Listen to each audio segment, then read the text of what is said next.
Okay, welcome to BSc Live Classes, official YouTube channel of BSc Academy. So in this video, I'm going to discuss the most important second part of November month current affairs. Okay, और ये जो video होंगे ये दोनों language में मैं आपको explain करूंगा, हिंदी और इंग्लिश बोथ। चलिए तो स्टार्ट करते हैं पहला वीडियो। और इस वीक का सेकंड पार्ट है ये। तो आपसे रिक्वेस्ट है कि जिसने भी फर्स्ट पार्ट नहीं देखा है इस मंथ का, तो आप एक बार जरूर फर्स्ट पार्ट जरूर देख के आइए। चलिए, जैसे कि आपको स्क्रीन में यहाँ पे दिख रहा होगा, first question that according to the recent WHO यहाँ पे मैं आपको कुछ इंपॉर्टेंट पॉइंट्स भी बताऊंगा। WHO means world health organisation. Okay, world health organisation reported 188.3, यानी कि ये डेटा काफी ज्यादा इंपॉर्टेंट है बिकॉज जितने भी अभी रिसेंटली एग्जाम पूछे जा रहे हैं दैट इज डेटा बेस्ड पूछे जा रहे हैं। ओके, और इसमें जो इंडिया का जो मेनली जो हेल्थ कंडीशन है that is only 37% get diagnosed from which of the following. एक बार खुद से आप वीडियो को पॉज करके ट्राई कीजिए आंसर देने के लिए। तो राइट आंसर है option number B, that is hypertension. Okay, hypertension एक टाइप की भी एक सफरिंग है जो कि इंडिया में इसका ओनली 37% है। ये रिपोर्ट दी गई है किसके थ्रू? WHO। ओके, चलिए आगे मूव करते हैं। इसके साथ साथ मैं कुछ आपको एक्स्ट्रा नोटिंग भी लेके आया हूं। इसको नोट को भी आप एक बार नोटिंग भी कर लीजिए खुद से, क्योंकि अभी एग्जाम में जितने भी करंट अफेयर्स पूछे जा रहे हैं वो काफी डिटेल्स में पूछे जा रहे हैं। ये सारा कंडीशंस आपको याद रखने की नीड नहीं है, बस इसमें आप मेन पॉइंट्स को याद रखिए। जैसे कि ये data 4.6 million death in India, ठीक है, इस तरह से न्यूज पूछे जा सकते हैं। और ये प्रिवेंशन किया जाएगा, आपका एक टारगेट है that is up to 240। So this point is important. और जैसे कि मैंने अभी आपको एक्सप्लेन किया, जो ये डेटा है दिस इज इम्पोर्टेंट 188.3। ओके, चलिए तो आगे मूव करते हैं नेक्स्ट क्वेश्चन की ओर।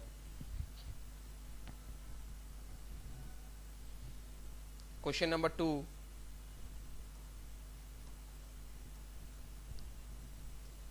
scientists have detected which of the following diseases in Antarctica regions from the first time in Antarctica। okay, तो right answer is option number A. एक type का flu है avian flu. Okay, this is very important, avian flu. Okay, और ये mainly आपके जो scientist जो British हैं, ओके, ब्रिटिश ने ही इनका खोज निकाला है। जैसे कि यहाँ पे आपको स्क्रीन में दिख रहा होगा, नोटिंग के थ्रू मैं आपको समझाने की कोशिश कर रहा हूँ कि scientist from the British Antarctica Service, that means base। this full form is also important। okay, full form भी पूछे जा सकते हैं, तो इसको आप हाईलाइट कर लीजिए। कुछ बच्चे तो ये समझते हैं कि हाईलाइट करना ही पढ़ाई करना होता है, हाईलाइट करना पढ़ाई करना नहीं होता, ठीक है। और इसको आप खुद से भी अंडरस्टैंडिंग लगाइए, दिमाग लगाइए, क्योंकि एग्जाम में जो करंट अफेयर्स पूछे जाएंगे वो किसी भी एंगल से किसी भी डिटेल से पूछे जा सकते हैं। जैसे कि ये रीजन एंटार्क्टिका रीजन से आया, दिस इज इंपॉर्टेंट पॉइंट, आप भी अपने आप को हाईलाइट कर पाएंगे। ओके, आगे मूव करते हैं क्वेश्चन नंबर 3।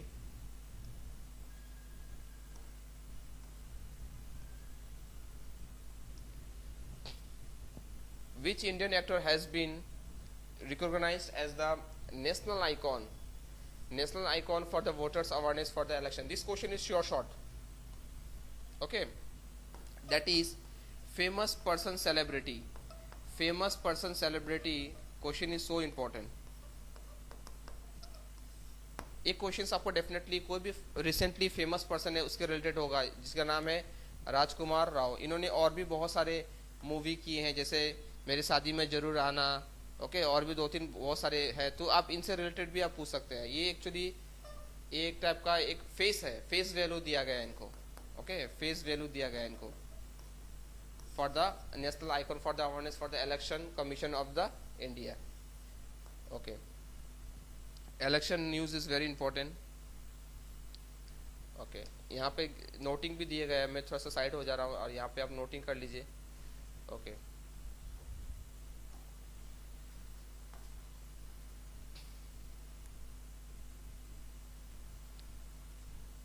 अभी तो इस मंथ का है, जो लास्ट मंथ के जो फेस थे, the commission of India has recognised the one of the absolutely legend that is Sachin Ramesh Tendulkar. Okay, तो ये this point is also important, आप ये पॉइंट को भी याद रख सकते हैं। और इसके सिवा जो अर्लियर 2019 में हुए थे वो थे MS धोनी, आमिर खान, तो ओके। और यहाँ पे और भी नाम है, जैसे कि Mary Kom. Mary Kom is a sensational boxer from Manipur, she is the pride lady of India. Okay,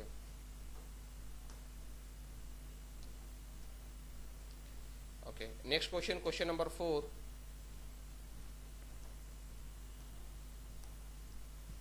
India's first ever lavender farm is constructed in which states or union territory? That is, answer is B.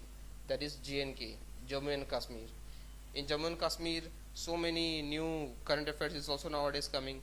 Let's have a look this one. Okay, why this was in news? This was in news because कि ये जो farm है वो basically कहाँ पे held होंगे, in the Chhala village in Jammu and Kashmir, in Kathua district. Okay, this district is important, ये district का नाम याद रखिएगा, दैट इज कटवा डिस्ट्रिक्ट। और इसी के साथ में और भी कुछ इंपॉर्टेंट पॉइंट्स आप नोट कर सकते हैं, जैसे कि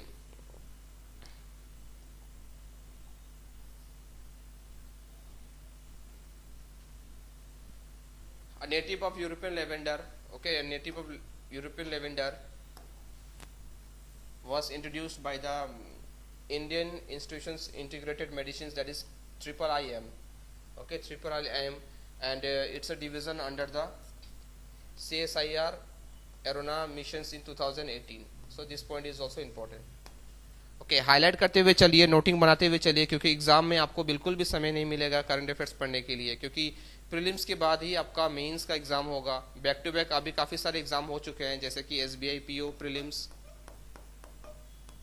ओके, और आई होप बहुत ही जल्द SBI क्लर्क का भी पेपर हो जाएगा। तो इसके बाद में आने वाले जितने भी आपके मेंस के एग्ज़ाम हैं, ठीक है, मेंस के एग्ज़ाम है, इस मेंस के एग्ज़ाम में आपका GK is the main game changer. GK game changer है, तो आप डे 1 से ही स्टडी कीजिए, ताकि बाद में आप पैनिक मोड में ना आ जाए। Okay, question number 5, Manaus which was seen in the news is a city in which country? Okay, एक बार खुद से ट्राई कीजिए कि कौन सा कंट्री का होगा ये भी एक फेमस पर्सन के related, that means famous celebrities या फेमस पर्सन से रिलेटेड ही क्वेश्चन है।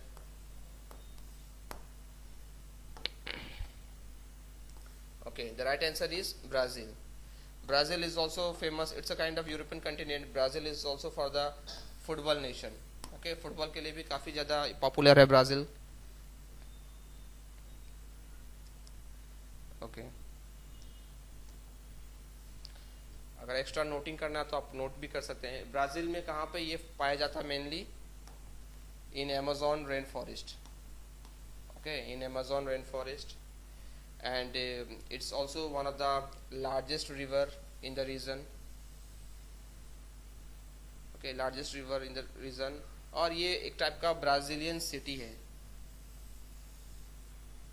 it's a kind of Brazilian city, and which connects through Nirgo river, dark river, and meets the Amazon river. So this point is also super important. Okay, mark this one. चलिए आगे move करते हैं question number 6 की ओर। Okay, okay, this point is over, I think this question is repeated. Okay, next is question number 7।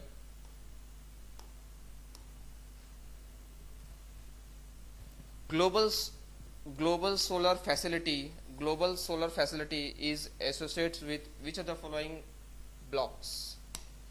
That is ISA. This full form is important.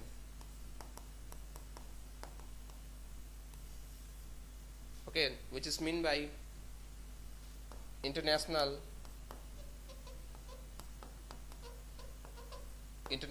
Solar Alliance. International Solar Alliance. Okay, this part is very very important. और यहाँ पे आप extra noting भी कर सकते हैं, जैसे कि यहाँ पे लिखा हुआ है data. I am explaining some brownie point also, that means यहाँ पे the international solar alliance, this part is important. और ये डेटा भी आप याद कर सकते हैं 25 millions, this data is also important. Okay, उम्मीद करता हूँ आपको वीडियो अच्छा लग रहा हो, तो अच्छा लग रहा तो आप लाइक सब्सक्राइब करते रहिए और मैक्सिमम अपने दोस्तों तक पहुँचाइए।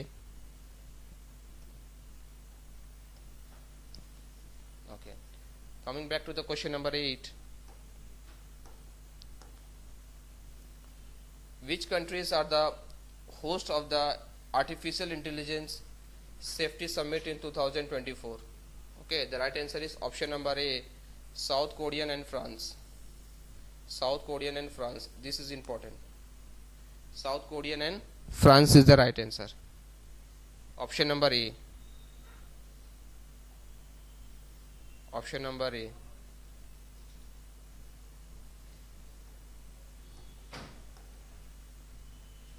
Next is that this important points, यहाँ पे मैं इंपॉर्टेंट पॉइंट्स भी आपको हाईलाइट कर रहा हूँ कि the next artificial intelligence safety summit is expected to be host by South Korea. This country is very important, South Korea. Okay, and South Korea in mid of 2024। अभी तक इसके month नहीं आए हैं, लेकिन उम्मीद करते हैं कि ये 24 में ही होगा, और followed by the France. France capital is Paris. Okay, in Paris also there are so many headquarters also, that also you have to remember. And the UK is going to host, they announced the news in the upcoming inaugural summit at the Bellisling Park in Central England. तो ये कुछ names हैं जो कि आपको काफी important है, आपको याद रखने होंगे। ओके, आगे मूव करते हैं दोस्तों।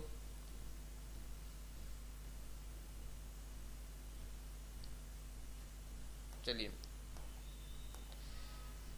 ये जो सबसे सुपर टॉप जो 10 करंट अफेयर्स है आपको जो मोस्ट इंपॉर्टेंट है वो मैं लेके आया हूँ। जैसे कि यहाँ पे एक प्लैनेट बेस्ड भी क्वेश्चंस है, ठीक है, एक प्लैनेट बेस्ड भी क्वेश्चंस है जो कि सोलर सिस्टम से रिलेटेड है, क्योंकि एग्जाम में अभी वन लाइनर बिल्कुल भी नहीं पूछे जा रहे हैं। जो भी क्वेश्चंस पूछे जा रहे हैं वो डेप्थ में पूछे जा रहे हैं, इसलिए नोट करते हुए चलिए। Noting is important. आपको जो मैं दे रहा हूँ कंटेंट वो आपको कहीं नहीं मिलेंगे, क्योंकि एग्जाम में बस आपको अदर वीडियोस में बस एक लाइनर दे देंगे, ठीक है, जो कि वर्थ नहीं है आज के डेट में। इसका आंसर होगा option number A, that means Ganymede is the largest moon of which planet, that is of Jupiter. Jupiter is also the largest, from this also you can connect. और इसी के साथ में ही जो एक्स्ट्रा पॉइंट है वो है NASA. NASA is super power in solar system, from the USA based. NASA किसका एजेंसी है? USA, that means national aeronautics and space agency of USA,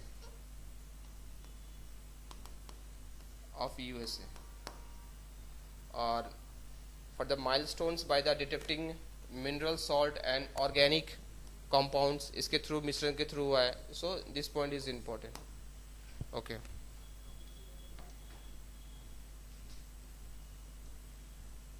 यहाँ पे अगर आपको एक्स्ट्रा पॉइंट लिखना तो आप लिख सकते हैं। इसका भी फुल फॉर्म आप लिख सकते हैं दोस्तों, इसका फुल फॉर्म भी आप लिख सकते हैं।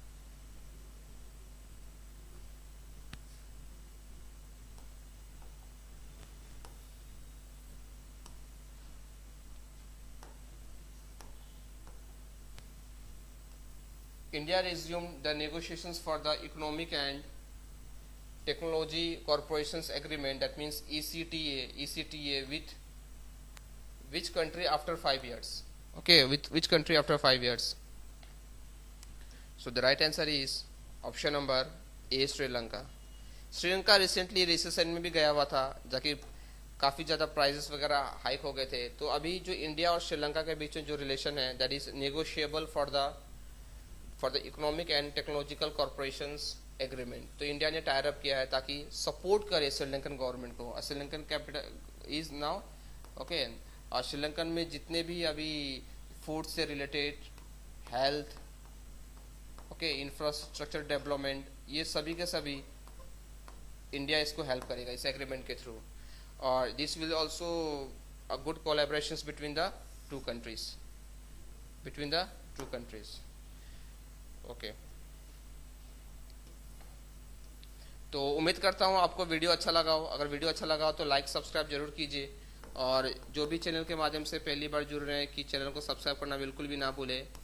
चलिए, थैंक यू एवरीवन। पढ़ते रहिए, आगे बढ़ते रहिए और एक स्टेप अपने कामयाबी की ओर चलते रहिए। चलिए, bye everyone, thank you, have a good day.